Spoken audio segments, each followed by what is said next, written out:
A Snake Tale of India. The Mystic Bowl by Eugene Clement Dart. Marry Roy McFarland, the American builder of bridges, who reached India in the flower of his youth, and, reveling in the happiness of honeymoon times, returned to New York a few months later, a single, broken man. Out of the all-pervading jungle had come devastating vengeance, swift, silent, and merciless, exacting a life for a life. And this, which was intended to bring laughter to the hearts of men, turned in an instant to grim tragedy.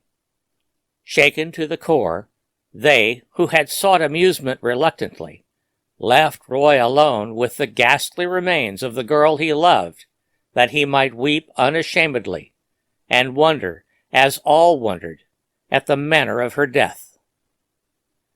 Nor would the mystery have been solved were it not for Hodge, the fakir, who mirrored the memory of things in the clear waters of the Mystic Bowl.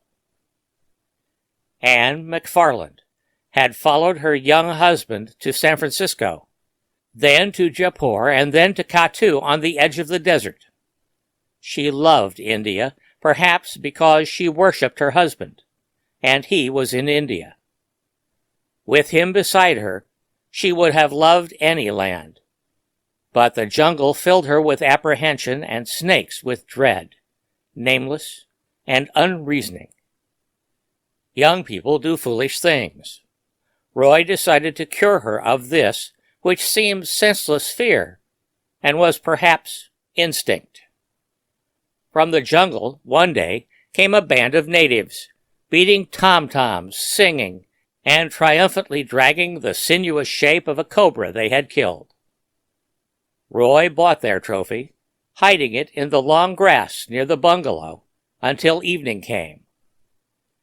After dark, while Anne prepared refreshments, he told his plan to the postmaster and the British lieutenant who had drifted in, as had become their custom.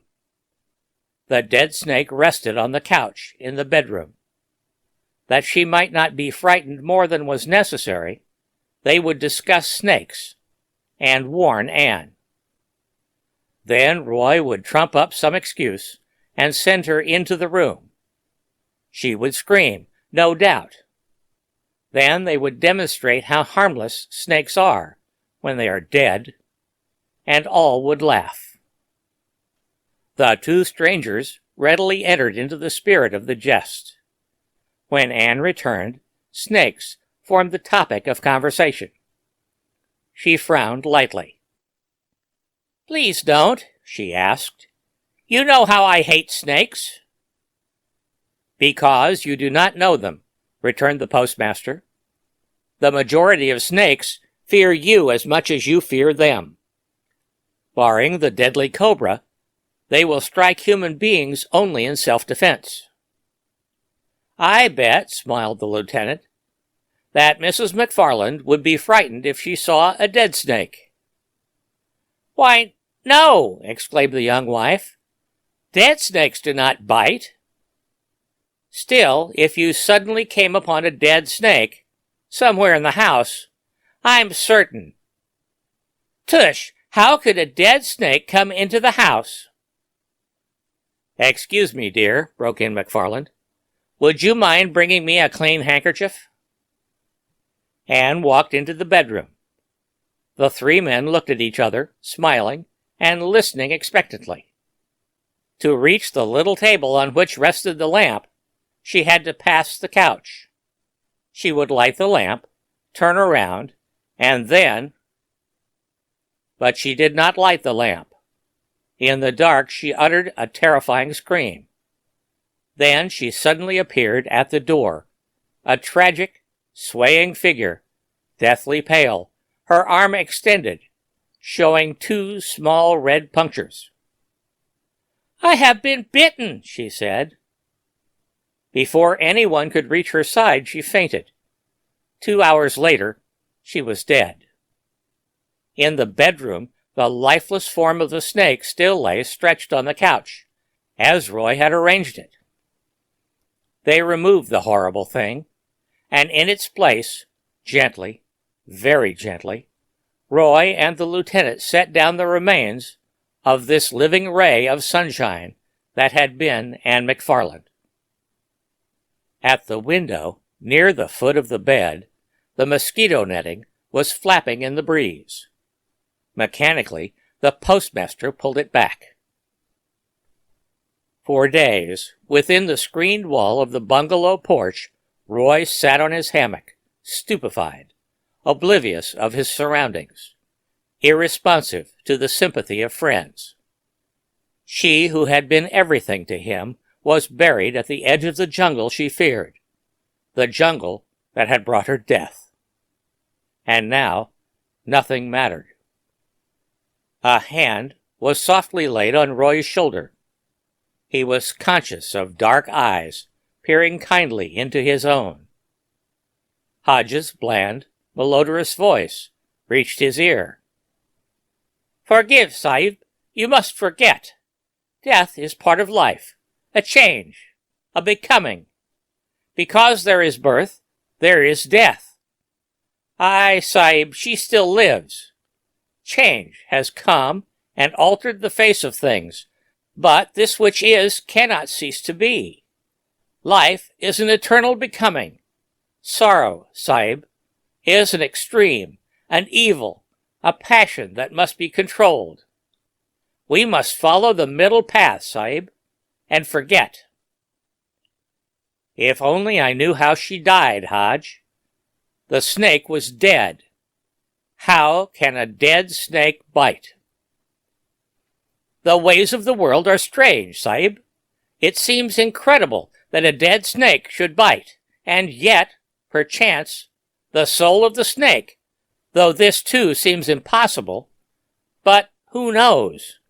Perhaps, if you wish to learn, I can show you how it happened." Roy looked up slowly. Then, his throat parched, he asked, "How?" "It is difficult to explain, though you may understand. I have once seen a camera and was told how it worked. Pictures of objects that are before this camera registered through the lens on the film. Now, Sahib, as soon as the picture has been taken, it is on the film. Yet, it cannot be seen, not until the film has been treated. Things have a memory, Sahib. All things photographed happenings, even thoughts. But the proper lens is needed for us to see, and that lens is within ourselves. If you wish, Sahib, I shall tell you what to do, and then you may learn how the dead snake struck." "What must I do?" "The room where the death passed is impregnated with the memory of this which has happened. Let us first go there." Mechanically, Roy led the way, and then watched Hodge place on the table a small bowl, a plain wooden bowl similar to those carried by Hindu holy men. This he filled with water, and turning to Roy, "Have you anything that has belonged to her?" he asked. Roy frowned. "I have her diamond ring," he said hesitantly, as, handling it with infinite care, he brought out the ring. "I shall not touch it, Sahib. Place it yourself in the bowl." Roy watched it sink, and now Hodge became the master who directed his actions. "Watch the ring, Sahib. Look at the diamond. Only at the diamond. The water is a mirror. In this mirror you will see all that has happened. Do you not see the room, dark as it was when death came? Look at the diamond. Only at the diamond, Sahib." Strange drowsiness overcame Roy's senses as he stared at the stone that glimmered at the bottom of the water. Then, all at once, it seemed that the diamond and the bowl grew and grew, and the water within the bowl encompassed the whole room, plunged in semi-darkness, as it was that night. On the couch, Roy could dimly perceive the shape of the dead snake. Faintly, as if they came from a great distance, Roy heard Hodge's words. "The window! Watch the window!" The lower corner of the mosquito netting vibrated under the empire of some exterior force. It gave way. A repulsive head appeared through the opening, the head of a cobra. Then the reptile crawled in through the window to the bed until it reached the side of the dead snake. And still, distantly, faintly, came Hodge's voice. "Its mate, Sahib, the mate of the dead snake. The cobra that was killed was dragged through the jungle, and the one that remained alive followed its scent. It has come to seek its mate, and now that it has found it dead, it will kill. Watch the door, Sahib." Anne walked in, her form silhouetted against the light in the other room. She started toward the lamp, but as she passed the couch, the cobra struck, and, apparently frightened by her scream, turned swiftly to the window and glided through the opening it had made.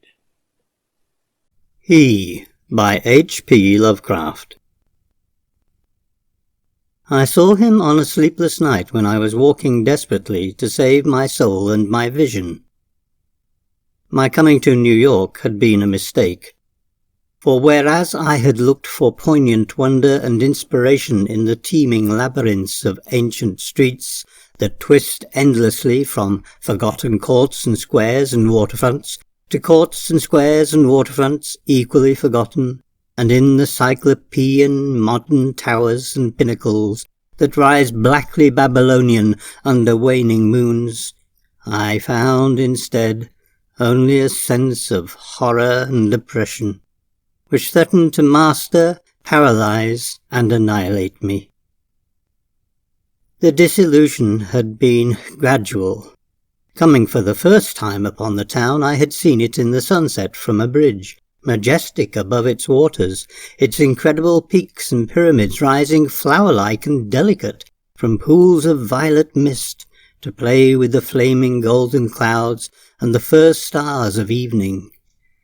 Then it had lighted up window by window above the shimmering tides, where lanterns nodded and glided, and deep horns bade weird harmonies, and itself become a starry firmament of dream, redolent of fairy music, and one with the marvels of Carcassonne and Samarkand and El Dorado, and all glorious and half-fabulous cities. Shortly afterward I was taken through those antique ways so dear to my fancy. Narrow, curving alleys and passages where rows of red Georgian brick blinked with small paned dormers above pillared doorways that had looked on gilded sedans and panelled coaches, and in the first flush of realization of these long-wished things I thought I had, indeed, achieved such treasures as would make me, in time, a poet. But success and happiness were not to be. Garish daylight showed only squalor and alienage in the noxious elephantiasis of climbing, spreading stone, where the moon had hinted of loveliness and elder magic, and the throngs of people that see through the flume-like streets were squat, swarthy strangers, with hardened faces and narrow eyes, shrewd strangers without dreams and without kinship to the scenes about them, who could never mean aught to a blue-eyed man of the old folk, with the love of fair green lanes and white New England village steeples in his heart.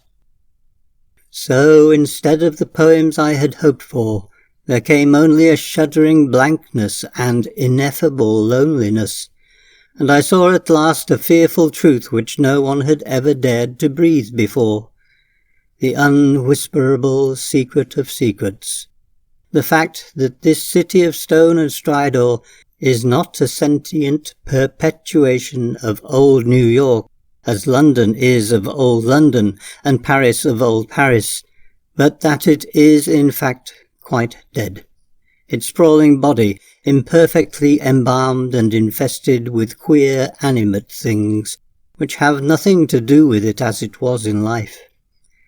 Upon making this discovery I ceased to sleep comfortably, though something of resigned tranquillity came back as I gradually formed the habit of keeping off the streets by day and venturing abroad only at night, when darkness calls forth what little of the past still hovers wraith-like about, and old white doorways remember the stalwart forms that once passed through them. With this mode of relief I even wrote a few poems, and still refrained from going home to my people, lest I seemed to crawl back ignobly in defeat. Then, on a sleepless night's walk, I met the man. It was in a grotesque hidden courtyard of the Greenwich section, for there in my ignorance I had settled, having heard of the place as the natural home of poets and artists. The archaic lanes and houses and unexpected bits of square and court had indeed delighted me, and when I found the poets and artists to be loud-voiced pretenders, whose quaintness is tinsel, and whose lives are denial of all that pure beauty which is poetry and art, I stayed on for love of these venerable things. I fancied them as they were in their prime, when Greenwich was a placid village not yet engulfed by the town, and in the hours before dawn, when all the revellers had slunk away, I used to wander alone among their cryptical windings and brood upon the curious arcana which generations must have deposited there. This kept my soul alive, and gave me a few of those dreams and visions for which the poet, far within me, cried out. The man came upon me at about 2 one cloudy August morning, as I was threading a series of detached courtyards, now accessible only through the unlighted hallways of intervening buildings, but once forming parts of a continuous network of picturesque alleys. I had heard of them by vague rumour, and realized that they could not be upon any map of today, but the fact that they were forgotten only endeared them to me, so that I had sought them with twice my usual eagerness. Now that I had found them, my eagerness was again redoubled, for something in their arrangement dimly hinted that they might be only a few of many such, with dark, dumb counterparts, wedged obscurely betwixt high blank walls and deserted rear tenements, or lurking lamplessly behind archways, unbetrayed by hordes of the foreign-speaking, or guarded by furtive and uncommunicative artists whose practices do not invite publicity or the light of day. He spoke to me without invitation, noting my mood and glances as I studied certain knockered doorways above iron-railed steps, the pallid glow of traceried transoms feebly lighting my face. His own face was in shadow, and he wore a wide-brimmed hat, which somehow blended perfectly with the out-of-date cloak he affected. But I was subtly disquieted even before he addressed me. His form was very slight, thin almost to cadaverousness, and his voice proved phenomenally soft and hollow, though not particularly deep. He had, he said, noticed me several times at my wanderings, and inferred that I resembled him in loving the vestiges of former years. Would I not like the guidance of one long practised in these explorations, and possessed of local information profoundly deeper than any which an obvious newcomer could possibly have gained? As he spoke, I caught a glimpse of his face in the yellow beam from a solitary attic window. It was a noble, even a handsome, elderly countenance, and bore the marks of a lineage and refinement usual for the age and place. Yet some quality about it disturbed me almost as much as its features pleased me. Perhaps it was too white, or too expressionless, or too much out of keeping with the locality to make me feel easy or comfortable. Nevertheless, I followed him, for in those dreary days my quest for antique beauty and mystery was all that I had to keep my soul alive, and I reckoned it a fair favour of fate to fall in with one whose kindred seekings seemed to have penetrated so much farther than mine. Something in the night constrained the cloaked man to silence, and for a long hour he led me forward without needless words, making only the briefest of comments concerning ancient names and dates and changes, and directing my progress very largely by gestures as we squeezed through interstices, tiptoed through corridors, clambered over brick walls, and once crawled on hands and knees through a low arched passage of stone, whose immense length and tortuous twistings effaced at last every hint of geographical location I had managed to preserve. The things we saw were very old and marvellous, or at least they seemed so in the few straggling rays of light by which I viewed them, and I shall never forget the tottering Ionic columns and fluted pilasters and urn-headed iron fence-posts and flaring linteled windows and decorative fanlights that appeared to grow quainter and stranger the deeper we advanced into this inexhaustible maze of unknown antiquity. We met no person, and as time passed the lighted windows became fewer and fewer. The street lights we first encountered had been of oil, and of the ancient lozenge pattern.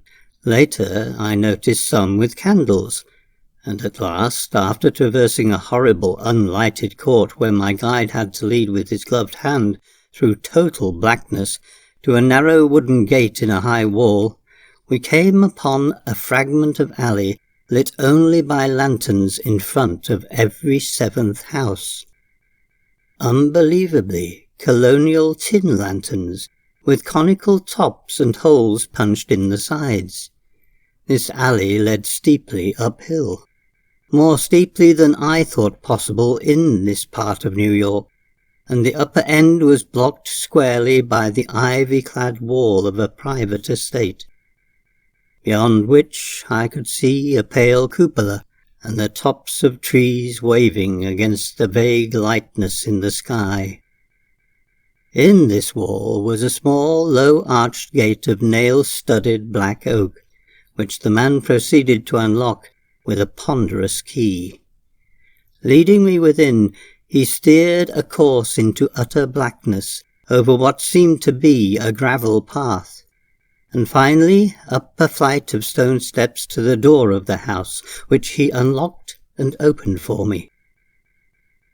We entered, and as we did so I grew faint from a reek of infinite mustiness, which welled out to meet us, and which must have been the fruit of unwholesome centuries of decay.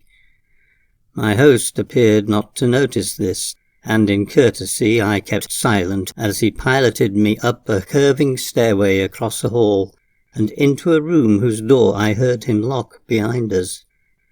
Then I saw him pull the curtains of 3 small paned windows that barely showed themselves against the lightening sky, after which he crossed to the mantel, struck flint and steel, lighted 2 candles of a candelabrum of 12 sconces, and made a gesture enjoining soft-toned speech. In this feeble radiance I saw that we were in a spacious, well-furnished and panelled library, dating from the first quarter of the 18th century, with splendid doorway pediments, a delightful Doric cornice, and a magnificently carved overmantel with scroll and urn top. Above the crowded bookshelves at intervals along the walls were well-wrought family portraits, all tarnished to an enigmatical dimness, and bearing an unmistakable likeness to the man who now motioned me to a chair beside the graceful Chippendale table. Before seating himself across the table from me, My host paused for a moment as if in embarrassment. Then, tardily removing his gloves, wide-brimmed hat and cloak, stood theatrically revealed in full mid-Georgian costume, from queued hair and neck ruffles to knee breeches, silk hose, and the buckled shoes I had not previously noticed. Now, slowly sinking into a lie-back chair, he commenced to eye me intently. Without his hat, he took on an aspect of extreme age which was scarcely visible before, and I wondered if this unperceived mark of singular longevity were not one of the sources of my original disquiet. When he spoke at length, his soft, hollow, and carefully muffled voice not infrequently quavered, and now and then I had great difficulty in following him, as I listened with a thrill of amazement and half-disavowed alarm, which grew each instant. "You behold, sir," my host began, "a man of very eccentrical habits, for whose costume no apology need be offered to one with your wit and inclinations. Reflecting upon better times, I have not scrupled to ascertain their ways and adopt their dress and manners, an indulgence which offends none, if practised without ostentation. It has been my good fortune to retain the rural seat of my ancestors, swallowed though it was by two towns, first Greenwich, which built up hither after 1800, then New York, which joined on near 1830. There were many reasons for the close keeping of this place in my family, and I have not been remiss in discharging such obligations. The squire who succeeded to it in 1768 studied certain arts and made certain discoveries, all connected with influences residing in this particular plot of ground, and eminently deserving of the strongest guarding. Some curious effects of these arts and discoveries I now propose to show you, under the strictest secrecy, and I believe I may rely on my judgment of men enough to have no distrust of either your interest or your fidelity." He paused, but I could only nod my head. I have said that I was alarmed, yet to my soul nothing was more deadly than the material daylight world of New York, and whether this man were a harmless eccentric or a wielder of dangerous arts, I had no choice save to follow him and slake my sense of wonder on whatever he might have to offer. So I listened. "To my ancestor," he softly continued, "there appeared to reside some very remarkable qualities in the will of mankind, qualities having a little suspected dominance not only over the acts of oneself and of others, but over every variety of force and substance in nature, and over many elements and dimensions deemed more universal than nature herself. May I say that he flouted the sanctity of things as great as space and time, and that he put to strange uses the rights of certain half-breed Red Indians once encamped upon this hill. These Indians showed choler when the place was built, and were plaguily pestilent in asking to visit the grounds at the full of the moon. For years they stole over the wall each month when they could, and by stealth performed certain acts. Then, in 68, the new squire catched them at their doings, and stood still at what he saw. Thereafter he bargained with them, and exchanged the free access of his grounds for the exact inwardness of what they did, learning that their grandfathers got part of their custom from red ancestors, and part from an old Dutchman in the time of the States General. And pox on him, I'm afeard the squire must have served them monstrous bad rum, whether or not by intent, for a week after he learnt the secret. He was the only man living that knew it. You, sir, are the first outsider to be told there is a secret, and split me if I'd have risked tampering that much with the powers, had ye not been so hot after bygone things. I shuddered as the man grew colloquial, and with familiar speech of another day, he went on. But ye must know, sir, that what the squire got from those mongrel salvages was but a small part of the learning he came to have. He had not been to Oxford for nothing, nor talked to no account with an ancient chemist and astrologer in Paris. He was, in fine, made sensible that all the world is but the smoke of our intellects, past the bidding of the vulgar, by the wise to be puffed out and drawn in like any cloud of prime Virginia tobacco.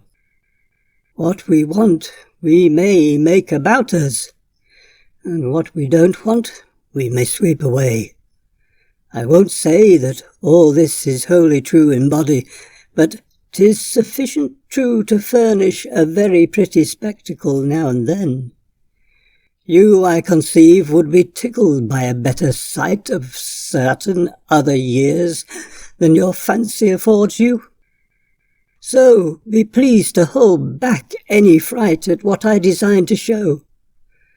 Come to the window and be quiet. My host now took my hand to draw me to one of the windows on the long side of the malodorous room, and at the first touch of his ungloved fingers I turned cold. His flesh, though dry and firm, was of the quality of ice, and I almost shrank away from his pulling. But again I thought of the emptiness and horror of reality, and bodily prepared to follow whithersoever I might be led. Once at the window, the man drew apart the yellow silk curtains, and directed my stare into the blackness outside. For a moment I saw nothing save a myriad of tiny dancing lights far, far before me. Then, as if in response to an insidious motion of my host's hand, a flash of heat lightning played over the scene, and I looked out upon a sea of luxuriant foliage unpolluted, and not the sea of roofs to be expected by any normal mind. On my right the Hudson glittered wickedly, and in the distance ahead I saw the unhealthy shimmer of a vast salt marsh, constellated with nervous fireflies. The flash died, and an evil smile illumined the waxy face of the aged necromancer. That was before my time, before the new squire's time. Pray, let us try again. I was faint, even fainter than the hateful modernity of that accursed city had made me. Good God! I whispered. Can you do that for any time? And he nodded and bared the black stumps of what had once been yellow fangs. I clutched at the curtains to prevent myself from falling, but he steadied me with that terrible ice-cold claw, and once more made his insidious gesture. Again the lightning flashed, but this time upon a scene not wholly strange.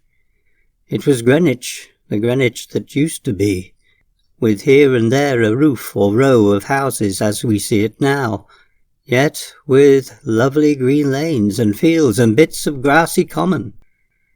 The marsh still glittered beyond, but in the farther distance I saw the steeples of what was then all of New York, Trinity and St. Paul's, and the brick church dominating their sisters, and a faint haze of wood smoke hovering over the whole.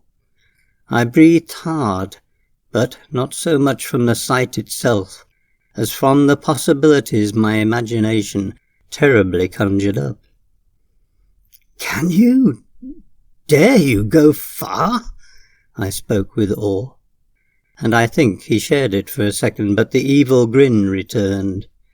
Far, what I have seen would blast ye to a mad statue of stone. Back, back, forward, forward, look, ye puling lackwit.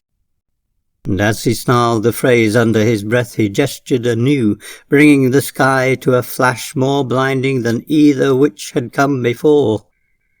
For full 3 seconds I could glimpse that pandemoniac sight, and in those seconds I saw a vista which will ever afterward torment me in my dreams. I saw the heavens verminous with strange flying things, and beneath them a hellish black city of giant stone terraces with impious pyramids flung savagely to the moon, and devil lights burning from unnumbered windows.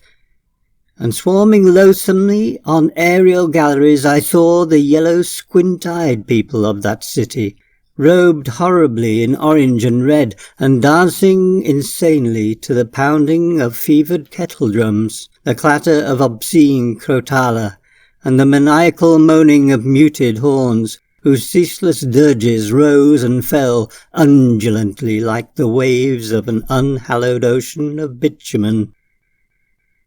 I saw this vista, I say, and I heard, as with the mind's ear, the blasphemous dumb Daniel of cacophony which companioned it. It was the shrieking fulfilment of all the horror which that corpse city had ever stirred in my soul, and forgetting every injunction to silence, I screamed and screamed and screamed as my nerves gave way and the walls quivered about me. Then, as the flash subsided, I saw that my host was trembling too, a look of shocking fear half blotting from his face the serpent distortion of rage which my screams had excited. He tottered, clutched at the curtains as I had done before, and wriggled his head wildly like a hunted animal. God knows he had cause, for as the echoes of my screaming died away, there came another sound so hellishly suggestive that only numbed emotion kept me sane and conscious. It was the steady, stealthy creaking of the stairs beyond the locked door, as with the ascent of a barefoot or skin-shod horde, and at last the cautious, purposeful rattling of the brass latch that glowed in the feeble candlelight. The old man clawed and spat at me through the mouldy air, and barked things in his throat as he swayed with the yellow curtain that he clutched. "The full moon, damn ye, ye yelping dog," he called them. "And they've come for me, moccasin feet, dead men. Gad sink ye, ye red devils. But I poisoned no rum o' yours, han't I kept your pox-rotted magic safe? Ye swilled yourselves sick, curse ye, and ye must needs blame the squire. Let go, you! Unhand that latch, I've naught for ye here." At this point 3 slow and very deliberate raps shook the panels of the door, and a white foam gathered at the mouth of the frantic magician. His fright, turning to steely despair, left room for a resurgence of his rage against me, and he staggered a step toward the table on whose edge I was steadying myself. The curtains, still clutched in his right hand as his left clawed out at me, grew taut and finally crashed down from their lofty fastenings, admitting to the room a flood of that full moonlight which the brightening sky had presaged. In those greenish beams the candles paled, and a new semblance of decay spread over the musk-reeking room, with its wormy panelling, sagging floor, battered mantel, rickety furniture and ragged draperies. It spread over the old man too, whether from the same source or because of his fear and vehemence, and I saw him shrivel and blacken as he lurched near and strove to rend me with vulturine talons. Only his eyes stared whole, and they glared with a propulsive, dilated incandescence which grew as the face around them charred and dwindled. The rapping was now repeated with greater insistence, and this time bore a hint of metal. The black thing facing me had become only a head with eyes, impotently trying to wriggle across the sinking floor in my direction, and occasionally emitting feeble little spits of immortal malice. Now swift and splintering blows assailed the sickly panels, and I saw the gleam of a tomahawk as it cleft the rending wood. I did not move, for I could not, but watched dazedly as the door fell in pieces to admit a colossal, shapeless influx of inky substance, starred with shining, malevolent eyes. It poured thickly like a flood of oil bursting a rotten bulkhead, overturned a chair as it spread, and finally flowed under the table and across the room to where the blackened head with the eyes still glared at me. Round that head it closed, totally swallowing it up, and in another moment it had begun to recede, bearing away its invisible burden without touching me, and flowing again out of that black doorway, and down the unseen stairs which creaked as before, though in reverse order. Then the floor gave way at last, and I slid graspingly down into the nighted chamber below, choking with cobwebs and half swooning with terror.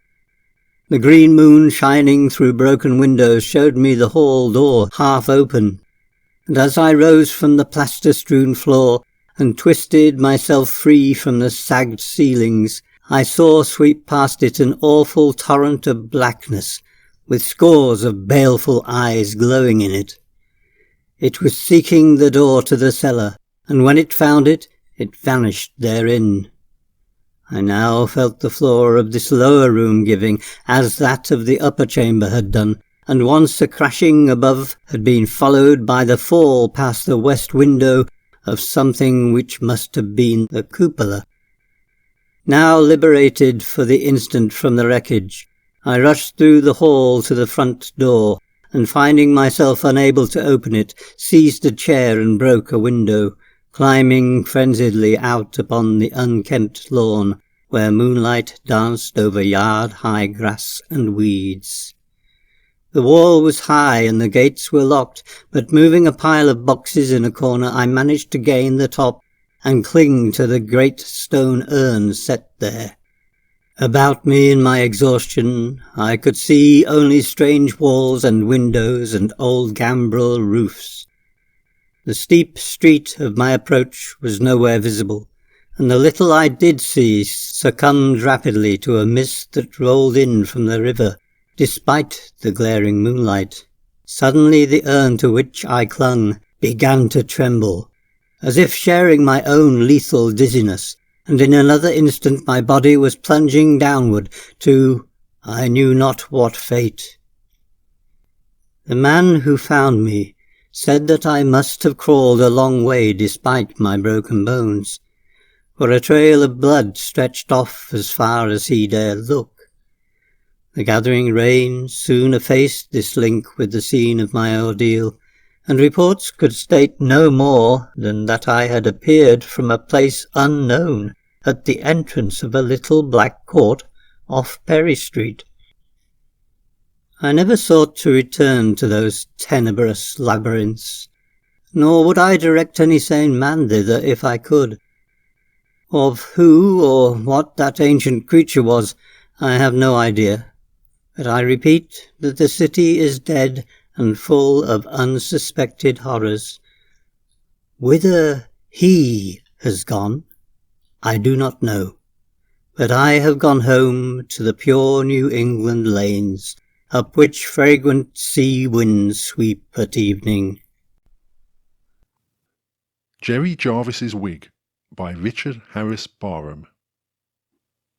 Jerry Jarvis's Wig, a legend of the Weald of Kent. The wig's the thing, the wig, the wig. Old song. Joe, said old Jarvis, looking out of his window. It was his ground floor back. Joe, you seem to be very hot, Joe, and you have got no wig. Yes, sir, quoth Joseph, pausing and resting upon his spade.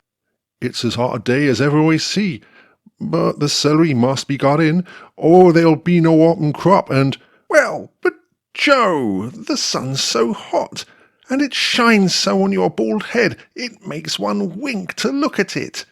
You'll have a coup de soleil, Joe. A what, sir? No matter. It's very hot working, and if you'll step indoors, I'll give you— Thank ye, your honour. A drop of beer will be very acceptable. Joe's countenance brightened amazingly. Joe, I'll give you my old wig. The countenance of Joseph fell. His grey eye had glistened as a blessed vision of double X flitted athwart his fancy. Its glance faded again into the old, filmy, gooseberry-coloured hue as he growled in a minor key, A wig, sir? Yes, Joe, a wig. The man who does not study the comfort of his dependents is an unfeeling scoundrel. You shall have my old, worn-out wig. I hope, sir, you'll give me a drop of beer to drink your honour's health in. It is very hot, and— Come in, Joe, and Mrs. Witherspoon shall give it to you. Heaven bless your honour, said honest Joe, striking his spade perpendicularly into the earth, and walking with more than usual alacrity towards the close-cut, quick-set hedge which separated Mr. Jarvis's garden from the high road. From the quick-set hedge aforesaid he now raised, with all due delicacy, a well-worn and somewhat dilapidated jacket, of a stuff by drapers most pseudonymously termed everlasting. Alack, alack! What is there to which tempus edax rerum will accord that epithet? In its high and palmy days it had been all of a piece, but as its master's eye now fell upon it, the expression of his countenance seemed to say, with Octavian, Those days are gone, Floranthe. It was now, from frequent patching, a coat not unlike that of the patriarch, one of many colours. Joseph Washford inserted his wrists into the corresponding orifices of the tattered garment, and, with a steadiness of circumgyration to be acquired only by long and sufficient practice, swung it horizontally over his ears, and settled himself into it. "Confound your old jacket!" cried a voice from the other side of the hedge. "Keep it down, you rascal! Don't you see my horse is frightened at it?"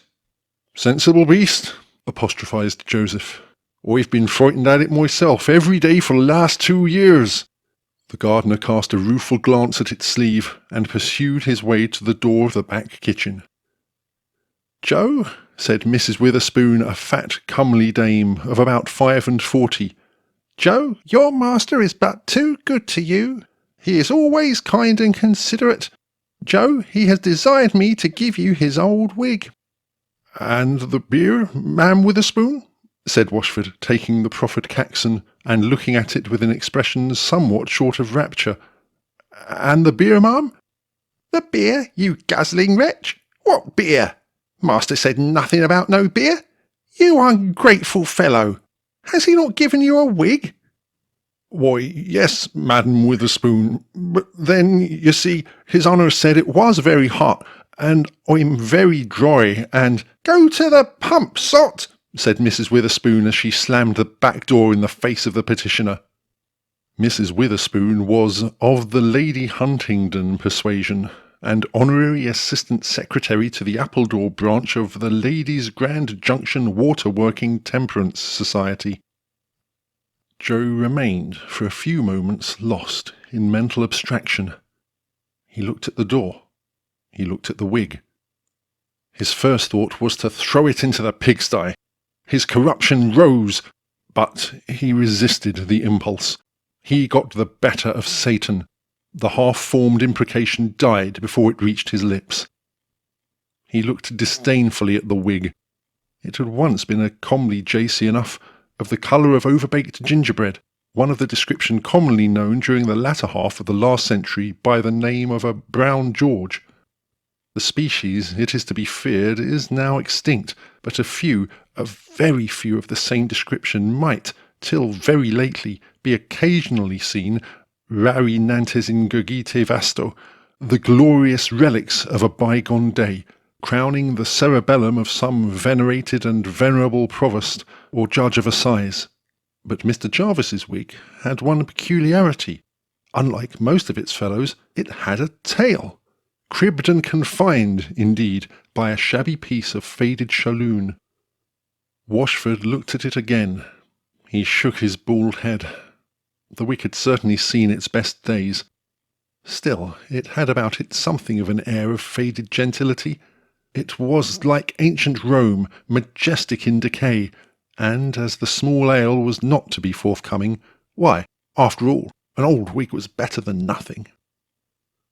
Mr. Jeremiah Jarvis, of Appledore, in the Weald of Kent, was a gentleman by Act of Parliament, one of that class of gentlemen who, disdaining the bourgeois-sounding name of attorney-at-law, are, by a legal fiction, denominated solicitors.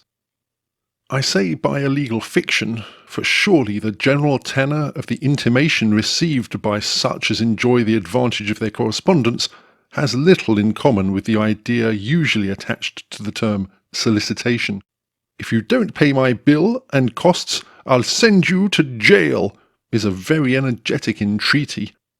There are, it is true, etymologists who derive their style and title from the Latin infinitive sollicitare, to make anxious. In all probability, they are right.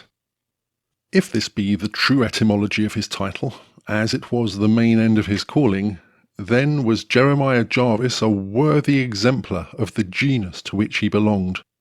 Few persons in his time had created greater solicitude among his Majesty's lieges within the Weald. He was rich, of course. The best house in the country town is always the lawyer's, and it generally boasts a green door, stone steps, and a brass knocker. In neither of these appendages to opulence was Jeremiah deficient, but then he was so very rich. His reputed wealth, indeed, passed all the common modes of accounting for its increase. True, he was so universal a favourite that every man whose will he made was sure to leave him a legacy, that he was a sort of general assignee to all the bankruptcies within 20 miles of Appledore, was clerk to half the trusts, and treasurer to most of the rates, funds, and subscriptions in that part of the country, that he was land agent to Lord Mount Rhino, and steward to the rich Miss Tabbytail of Smerrididdle Hall, that he had been guardian to 3 young profligates, who all ran through their property, which, somehow or another, came at last into his hands at an equitable valuation. Still, his possessions were so considerable as not to be altogether accounted for, in vulgar esteem, even by these and other honourable modes of accumulation. Nor were there wanting those who conscientiously entertained a belief that a certain dark-coloured gentleman of indifferent character, known principally by his predilection for appearing in perpetual mourning, had been through life his great friend and counsellor, and had mainly assisted in the acquirement of his revenues.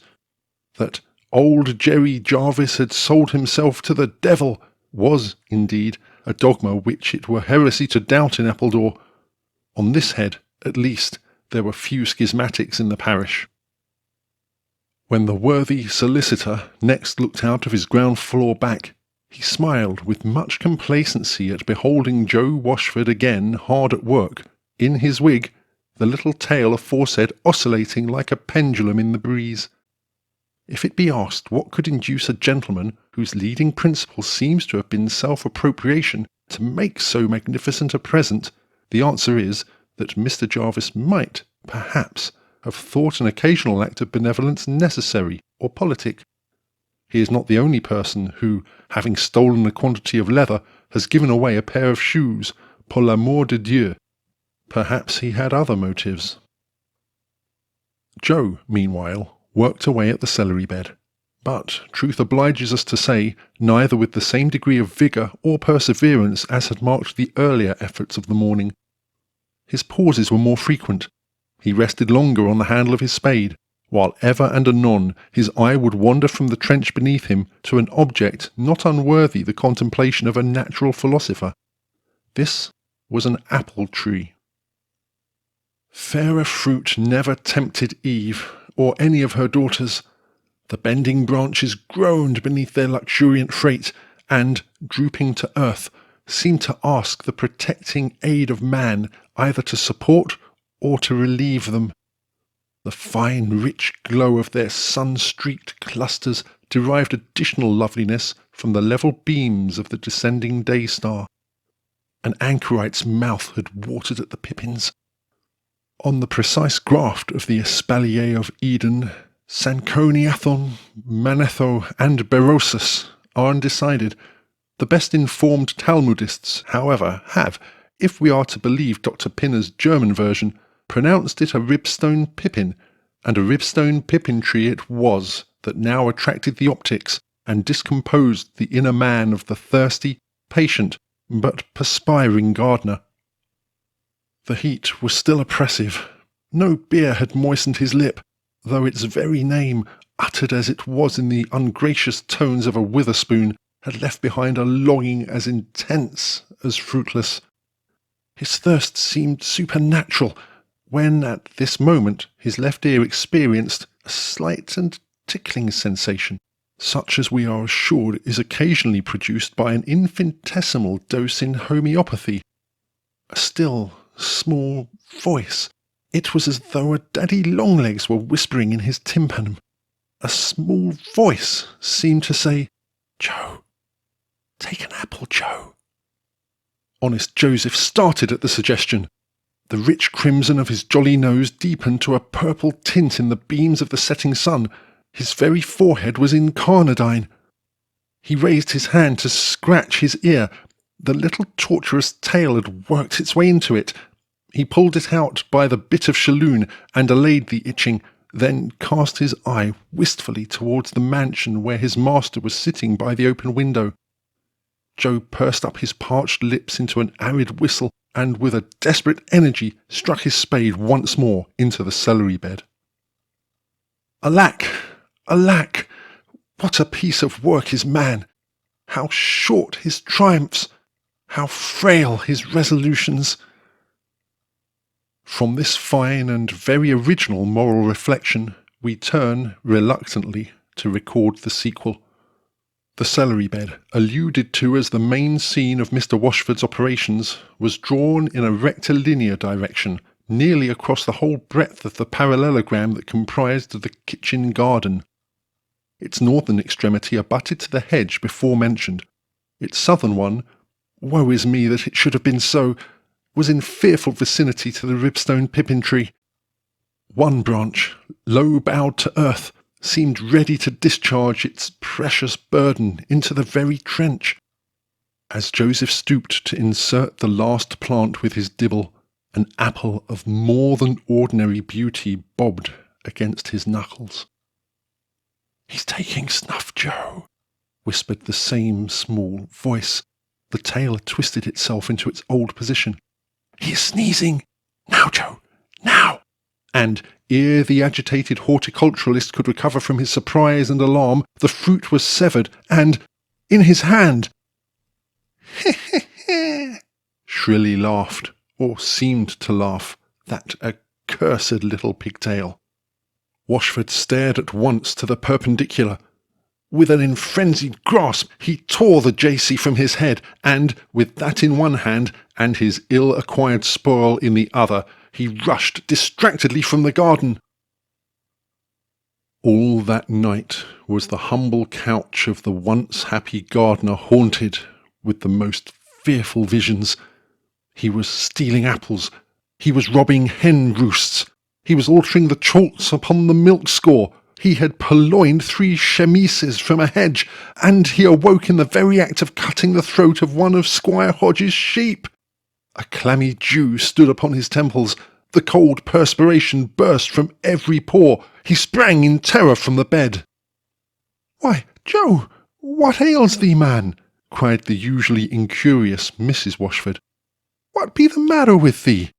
Thee hast done nothing but grunt and growl all night long, and now thee dost stare as if thee saw summat. What be's it, Joe?" A long-drawn sigh was her husband's only answer. His eye fell upon the bed. "How the devil came that here?" quoth Joseph, with a sudden recoil. "Who put that thing on my pillow?" "Why, I did, Joseph. The old nightcap is in the wash, and thee didst toss and tumble so, and kick the clothes off. I thought thee mightest catch cold, so I clapped twig atop of thee head. And there it lay, the little sinister-looking tail impudently perked up, like an infernal gnomon on a satanic dial plate. Larceny and ovicide shone in every hair of it. The dawn was overcast, the morning lowered, and heavily in clouds brought on the day, when Joseph Washford once more repaired to the scene of his daily labours. A sort of unpleasant consciousness flushed his countenance, and gave him an uneasy feeling as he opened the garden gate, for Joe, generally speaking, was honest as the skin between his eyebrows. His hand faltered as it pressed the latch. "Pooh-pooh, 'twas but an apple after all," said Joseph.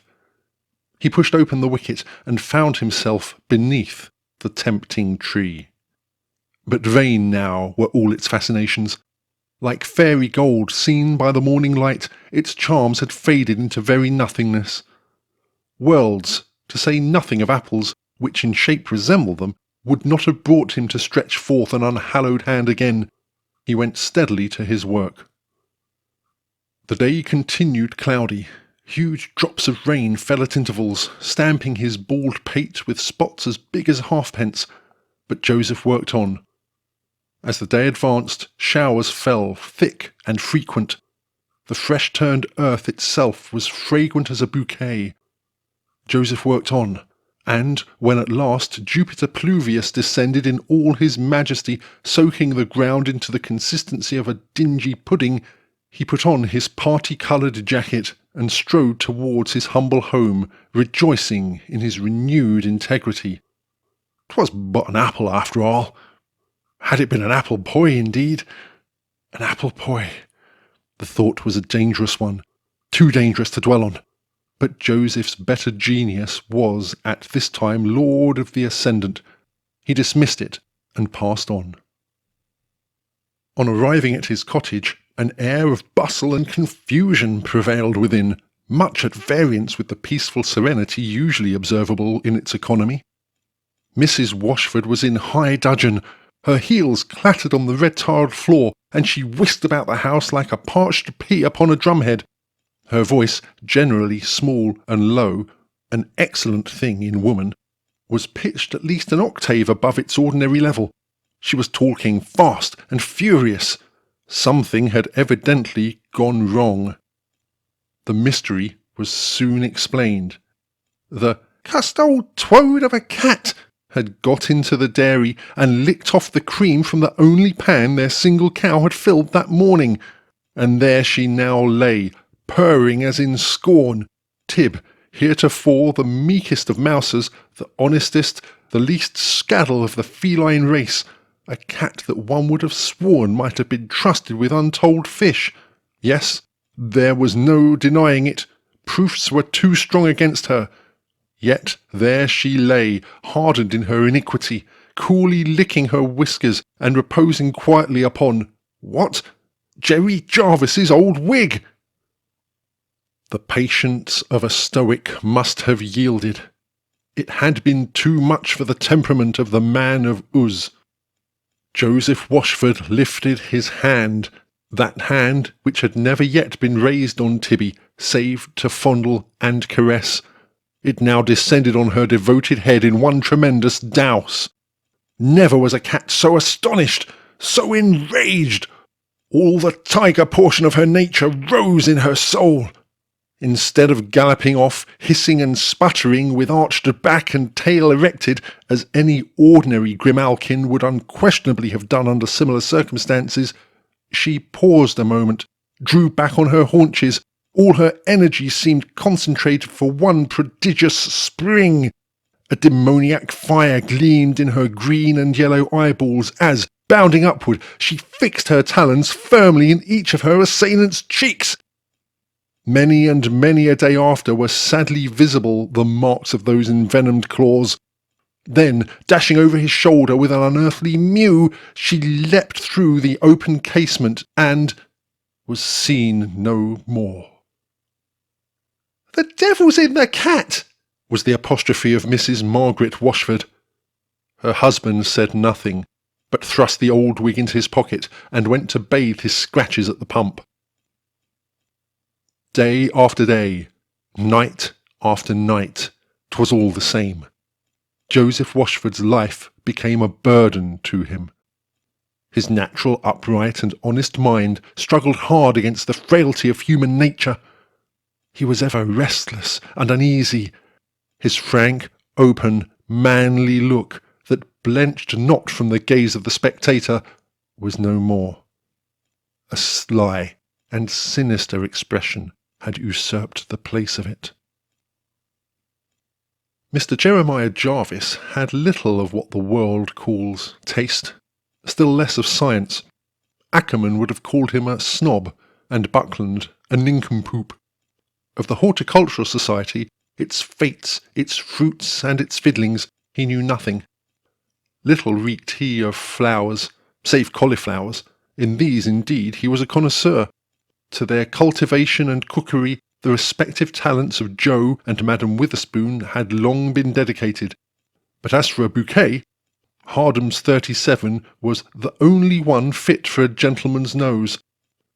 And yet, after all, Jerry Jarvis had a good-looking tulip bed. A female friend of his had married a Dutch merchant. Jerry drew the settlements. The lady paid him by a cheque on Childs, the gentleman by a present of a box of roots. Jerry put the latter in his garden. He had rather they had been shallots. Not so his neighbour, Jenkinson. He was a man of taste and of science. He was an FRCEBS, which, as he told the vicar, implied Fellow of the Royal Cathartico-Emetico-Botanical Society, and his autograph in Sir John Frostyface's album stood next to that of the Emperor of all the Russias. Neighbour Jenkinson fell in love with the pips and petals of neighbour Jarvis's tulips. There were one or two among them of such brilliant, such surpassing beauty, the cups so well formed, the colours so defined. To be sure, Mr. Jenkinson had enough in his own garden, but then, enough, says the philosopher, always means a little more than a man has got. Alas, alas! Jerry Jarvis was never known to bestow. His neighbour dared not offer to purchase from so wealthy a man, and, worse than all, Joe the gardener was incorruptible. Aye, but the wig? Joseph Washford was working away again in the blaze of the midday sun. His head looked like a copper saucepan fresh from the braziers. "Why, where's your wig, Joseph?" said the voice of his master from the well-known window. "What have you done with your wig?" The question was embarrassing. Its tail had tickled his ear till it had made it sore. Joseph had put the wig in his pocket. Mr. Jeremiah Jarvis was indignant. He liked not that his benefit should be ill appreciated by the recipient. "Hark ye, Joseph Washford," said he, "either wear my wig or let me have it again." There was no mistaking the meaning of his tones. They were resonant of indignation and disgust, of mingled grief and anger, the amalgamation of sentiment naturally produced by friendship unreturned and unrequited love. Washford's heart smote him. He felt all that was implied in his master's appeal. "It's here, your honour," said he. "I had only taken it off because we have had a smartish shower, but the sky is brightening now." The wig was replaced, and the little tortuous pigtail wriggled itself into its accustomed position. At this moment, neighbour Jenkinson peeped over the hedge. "Joe Washford," said neighbour Jenkinson. "Sir, to you," was the reply. "How beautiful your tulips look after the rain." "Ah, sir, master sets no great store by them flowers," returned the gardener. "Indeed? Then, perhaps, he would have no objection to part with a few?" "Why, no. I don't think the master would like to give them. or anything else away, sir." And Washford scratched his ear. "Joe," said Mr. Jenkinson. "Joe." The sublime, observes Longinus, is often embodied in a monosyllable. "Joe!" Mr. Jenkinson said no more, but a half-crown shone from between his upraised fingers, and its poor dumb mouth spoke for him. How Joseph Washford's left ear did itch! He looked to the ground floor back. Mr. Jarvis had left the window. Mr. Jenkinson's ground plot boasted, at daybreak next morning, a splendid Semper Augustus, which was not so before, and Joseph Washford was led home much about the same time, in a most extraordinary state of civilation from the 3 jolly potboys. From that hour he was the fiend's. "Facilis descensus Averni," says Virgil. "It is only the first step that is attended with any difficulty," says somebody else, when speaking of the decollated martyr, St. Denis's walk with his head under his arm. The first step! Joseph Washford had taken that step.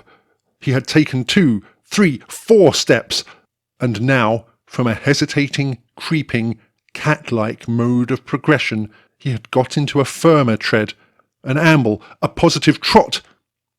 He took the family linen to the wash.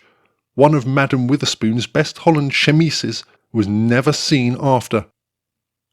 "Lost? Impossible! How could it be lost? Where could it be gone to?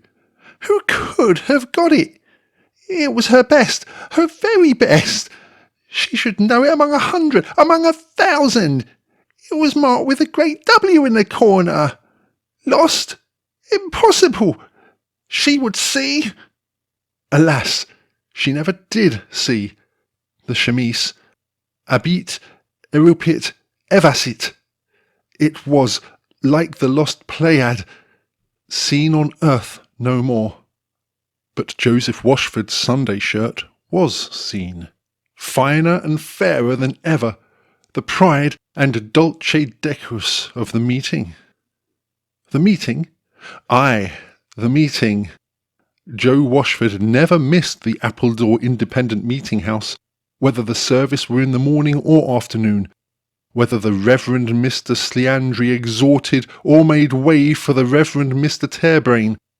Let who would officiate, there was Joe. As I have said before, he never missed, but other people missed. One missed an umbrella, one a pair of clogs. Farmer Johnson missed his tobacco box, Farmer Jackson his greatcoat. Miss Jackson missed her hymn book, a diamond edition, bound in maroon-coloured velvet, with gilt corners and clasps. Everything, in short, was missed, but Joe Washford. There he sat, grave, sedate, and motionless, all save that restless, troublesome, fidgety little pigtail attached to his wig, which nothing could keep quiet, or prevent from tickling and interfering with Miss Thompson's curls as she sat back to back with Joe in the adjoining pew. After the 3rd Sunday, Nancy Thompson eloped with the tall recruiting sergeant of the Connaught Rangers. The summer passed away, autumn came and went, and Christmas, jolly Christmas, that period of which we are accustomed to utter the mournful truism, "It comes but once a year," was at hand. It was a fine, bracing morning. The sun was just beginning to throw a brighter tint upon the Quaker-coloured ravine of Allstone Hill, when a medical gentleman, returning to the quiet little village of Ham Street that lies at its foot, from a farmhouse at Kingsnorth, rode briskly down the declivity. After several hours of patient attention, Mr. Moneypenny had succeeded in introducing to the notice of 7 little expectant brothers and sisters a remarkably fine child, and was now hurrying home in the sweet hope of a comfortable snooze for a couple of hours before the announcement of tea and muffins should arouse him to fresh exertion. The road at this particular spot had, even then, been cut deep below the surface of the soil for the purpose of diminishing the abruptness of the descent, and, as either side of the superincumbent banks was clothed with a thick mantle of tangled copsewood, the passage, even by day, was sufficiently obscure, the level beams of the rising or setting sun, as they happened to enfilade the gorge, alone illuminating its recesses. A long stream of rosy light was just beginning to make its way through the vista, and Mr. Moneypenny's nose had scarcely caught and reflected its kindred ray, when the sturdiest and most active cob that ever rejoiced in the appellation of a Suffolk punch brought herself up in mid-career upon her haunches, and that with a suddenness which had almost induced her rider to describe that beautiful mathematical figure, the parabola, between her ears. Peggy, her name was Peggy, stood stock still, snorting like a stranded grampus, and alike insensible to the gentle hints afforded her by hand and heel. "Ch! Ch! Get along, Peggy!" half exclaimed, half whistled the equestrian.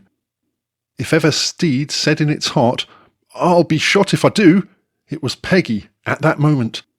She planted her forelegs deep in the sandy soil, raised her stump of a tail to an elevation approaching the horizontal, protruded her nose like a pointer at a covey, and with expanded nostril continued to snuffle most egregiously.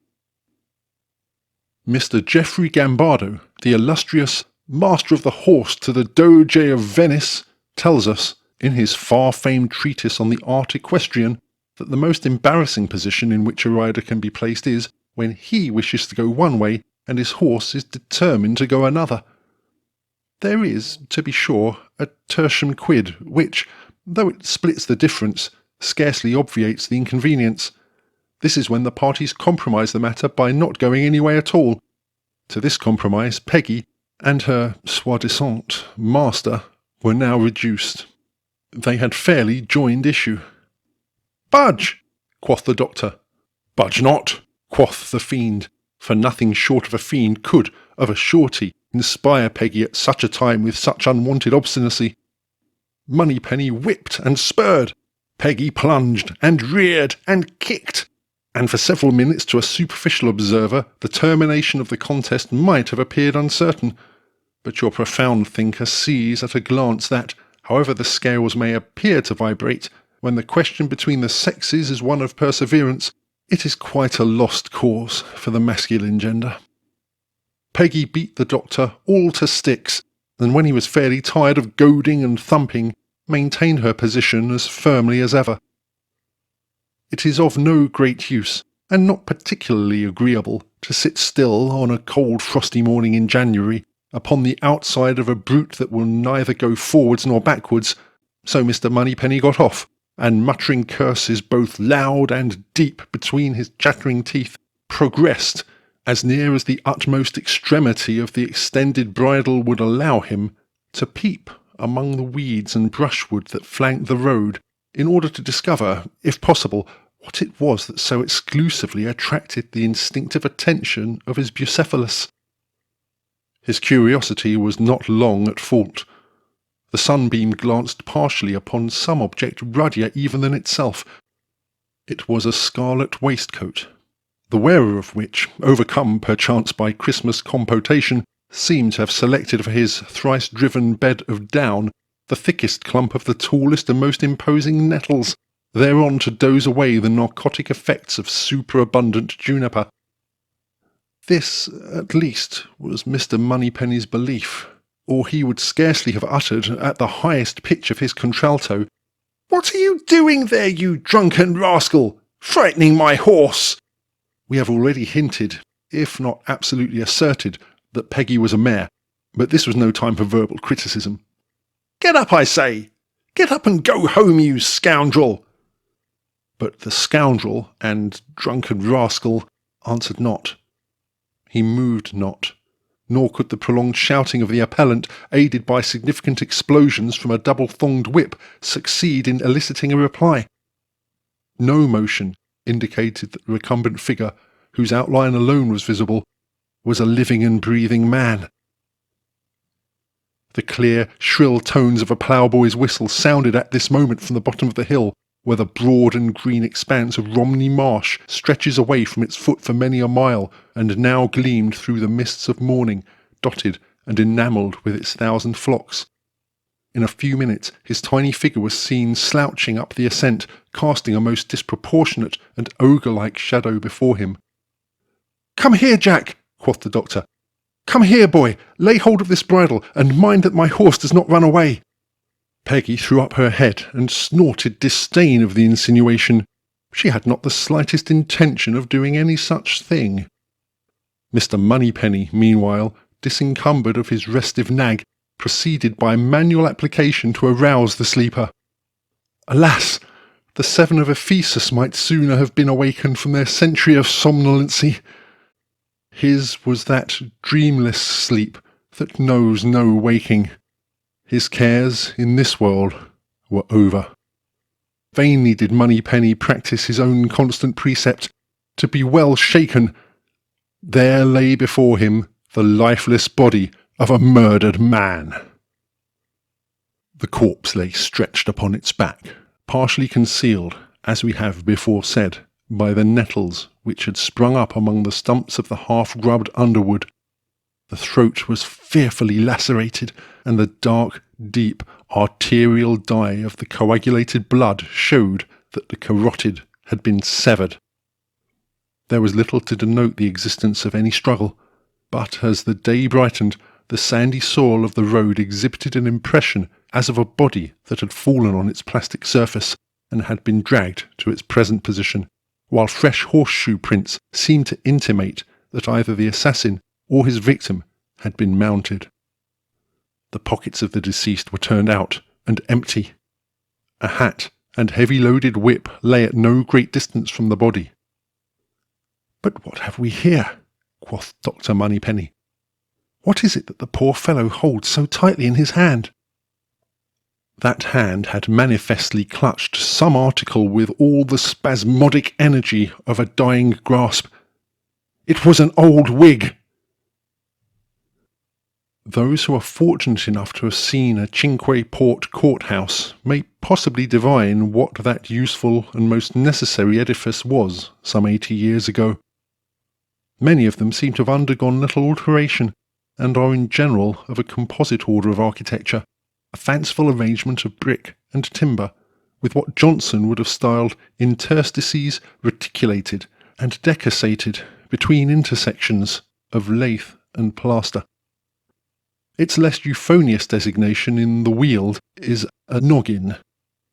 One half the basement story is usually of the more solid material, the other open to the street, from which it is separated only by a row of dingy columns supporting a portion of the superstructure, is paved with tiles, and sometimes does duty as a marketplace, while, in its centre, flanking the broad staircase that leads to the session houses above, stands an ominous-looking machine of heavy perforated wood, clasped within whose stern embrace the rude forefathers of the hamlet sleep off occasionally the drowsiness produced by convivial excess in a most undignified position, an inconvenience much increased at times by some mischievous urchin who, after abstracting the shoes of the helpless détenu, amuses himself by tickling at the soles of his feet. It was in such a place, or rather in the courtroom above, that, in the year 1761, a hale, robust man, somewhat past the middle age, with a very bald pate, save where a continued tuft of coarse, wiry hair, stretching from above each ear, swelled out into a greyish-looking bush upon the occiput, held up his hand before a grave and enlightened assemblage of Dymchurch jurymen.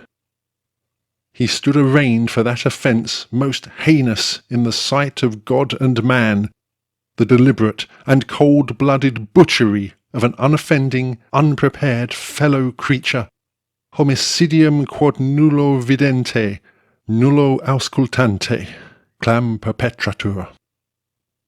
The victim was one Humphrey Bourne, a reputable grazier of Ivychurch, worthy and well-to-do, though, perchance, a thought too apt to indulge on a market day, when a score of ewes had brought in a reasonable profit.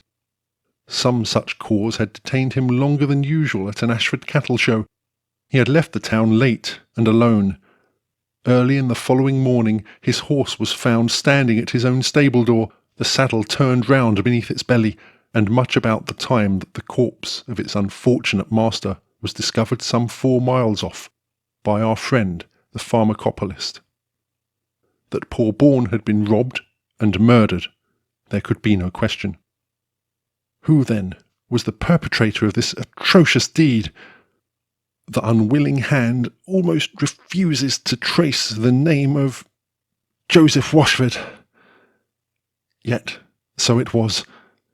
Mr. Jeremiah Jarvis was himself the coroner for that division of the county of Kent known by the name of the Lath of Scray. He had not sat 2 minutes on the body before he recognised his quondam property and started at beholding in the grasp of the victim, as torn in the death struggle from the murderer's head, his own old wig, his own perky little pigtail, tied up with a piece of shabby shalloon, now wriggling and quivering, as in salutation of its ancient master. The silver buckles of the murdered man were found in Joe Washford's shoes. Broad pieces were found in Joe Washford's pockets. Joe Washford had himself been found when the hue and cry was up, hid in a corn rig at no great distance from the scene of slaughter, his pruning knife red with the evidence of his crime, the grey hairs yet stuck to the heft. For their humane administration of the laws, the lieges of this portion of the realm have long been celebrated. Here it was that merciful verdict was recorded in the case of the old lady accused of larceny. We find her not guilty, and hope she will never do so any more. Here it was that the more experienced culprit, when called upon to plead with the customary, though somewhat superfluous, inquiry as to how would he be tried, substituted for the usual reply, "By God and my country," that of "By your worship and a dim church jury." Here it was. But enough. Not even a dim church jury could resist such evidence, even though the gallows, i.e. the expense of erecting one, stared them, as well as the criminal, in the face. The very pigtail alone, ever at his ear. A clearer case of suadente diabolo never was made out. Had there been a doubt, its very conduct in the courthouse would have settled the question. The Reverend Joel Inglesby, umquile chaplain to the Romney bench, has left upon record that, when exhibited in evidence, together with the blood-stained knife, its twistings, its caperings, its gleeful evolutions quite flabbergasted the jury and threw all beholders into a consternation. It was remarked, too, by many in the court that the forensic wig of the recorder himself was, on that trying occasion, palpably agitated, and that its 3 depending, learned-looking tails lost curl at once, and slunk beneath the obscurity of the powdered collar, just as the boldest dog recoils from a rabid animal of its own species, however small and insignificant. Why prolong the painful scene? Joe Washford was tried. Joe Washford was convicted. Joe Washford was hanged. The fearful black gibbet, on which his body clanked in its chains to the midnight winds, frowns no more upon Allstone Hill. It has sunk beneath the encroaching hand of civilization. But there it might be seen late in the last century, an awful warning to all bald-pated gentlemen how they wear or accept the old wig of a special attorney. Timeo Deneos e dona ferentes. Such gifts, as we have seen, may lead to a morbid delusion, the climax of which is murder. The fate of the wig itself is somewhat doubtful. Nobody seems to have recollected, with any degree of precision, what became of it. Mr. Inglesby had heard that, when thrown into the fire by the court-keeper, after whizzing and fizzling and performing all sorts of supernatural antics and contortions, it at length whirled up the chimney with a bang that was taken for the explosion of one of the Feversham powder mills 20 miles off, while others insinuate that in the great storm which took place on the night when Mr. Jeremiah Jarvis went to his long home, wherever that may happen to be, and the whole of the marsh appeared as one broad sheet of flame. Something that looked very like a fiery wig, perhaps a miniature comet, it had unquestionably a tail, was seen careering in the blaze and seeming to ride on the whirlwind and direct the storm.